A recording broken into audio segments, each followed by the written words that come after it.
17 medical కాలేజీలో నిర్మాణానికి కావాల్సింది మొత్తం ప్రాజెక్ట్ కాస్ట్ 8,500 కోట్లు.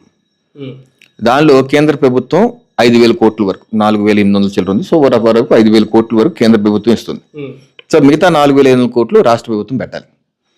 సో ఇప్పుడు జగన్మోహన్ రెడ్డి గారు 4 ఏళ్ల సమయంలో నేను మొత్తం ఒకేసారి చేస్తాన్న వ్యక్తి ఆ యొక్క నిర్మాణాలన్నీ పూర్తి చేసేయాలి కదా. 17 కాలేజీల నిర్మాణాలు చేయలేదు.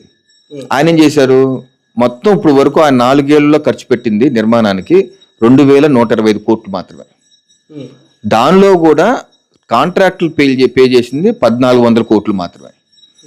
ఈ 14 మీరు ఇచ్చింది ఎంత మొత్తం కేంద్రం నుంచి వచ్చింది? కేంద్ర ప్రభుత్వం ఇచ్చిన డబ్బులు మొత్తం 5,000 కోట్లు ఇందా చెప్పింది ఓవరాల్ గా.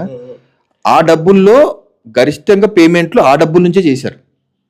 ఈ 1,400 పేమెంట్ కూడా కేంద్ర నిధుల నుంచి చేశారు. ఒక్క పైసా అంటే ఒక్క అనా పైసా కూడా రాష్ట్ర ప్రభుత్వ సొంత డబ్బు ఖజానా నుంచి ఒక్క పైసా కూడా ఇవ్వలేదు. జగన్మోహన్ రెడ్డి గారి ప్రభుత్వ హయాంలో ఒక్క పైన అదే మంత్రిగా ఛాలెంజ్ చేస్తుంది. మ్యూచువల్ గ్రాంట్స్ ఏమీ కూడా రాష్ట్రం నుంచి రాలేదు. రూపాయి మ్యాచింగ్ గ్రాంట్ కూడా రాలేదు. పైపెచ్చు కేంద్రం ఇచ్చిన నిధుల్ని పక్కదోవ పట్టించేశారు. ఈరోజు ఇచ్చిన నిధులు పక్కదోవ పట్టించారు. నిర్మాణాలు చేసింది 2,125 కోట్లకి, డబ్బులు కట్టింది 1,400 కోట్లు. మిగతా డబ్బులు సుమారుగా 700 కోట్ల వరకు గుత్తేదారులకు పే చేయాలి, అది చేయలేదు. సో ఈ యొక్క లైబిలిటీ మా ప్రభుత్వం మీద, మా ప్రభుత్వం వచ్చి 3 మాసాలు అయింది, 90 రోజులు పైచిలకి అయింది. సో ఈ లైబిలిటీ అంతా మా ప్రభుత్వం. ఆరోగ్య శాఖని పూర్తిగా గత ప్రభుత్వం అనారోగ్య శాఖ చేశారు. ఇప్పుడు ఆయన అయితే చెప్తున్నారు కదా ఘనంగా, మా టైంలో 5 మెడికల్ కాలేజ్ స్టార్ట్ చేస్తామని. మొన్నే మంత్రి గారు కూడా రాజమండ్రి వెళ్ళారు.